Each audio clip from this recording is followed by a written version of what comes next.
جو بھائی اپنا عضو فوراً لمبا کرنا چاہتے ہیں، ایک چیز 1 گلاس دودھ میں ڈال کر پی جاؤ۔ عورت خود نالا کھول کر بولے گی کہ سارا ڈال دو۔ 1 تولہ پھول مکھانا، 1 تولہ کشمش، 2 لونگ، 1 گلاس دودھ کے اندر ان تینوں چیزوں کو رات کو بھگو دیں اور صبح پیس کر مکس کر کے کھا جائیں۔ جو مرد اندر ڈالتے ہی فارغ ہو جاتا ہے، جماع سے پہلے یہ ایک چیز کھا لے، بدماش سے بدماش عورت بھی نیچے سے نکل کر بھاگ جائے گی، عورت کے پسینے چھوٹ جائیں گے۔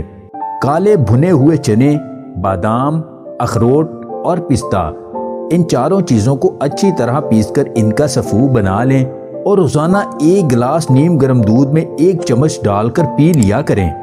عورت اور گھوڑی اگر پہلی آواز میں پاس نہ آئے تو سمجھ لینا کہ آواز دینے والے میں کمی ہے۔ ویڈیو پسند آئے تو اسے لائک اور شیئر ضرور کیجیے گا، اور مزید ویڈیوز حاصل کرنے کے لیے دیسی ٹپس پوائنٹ چینل کو سبسکرائب کر لیں۔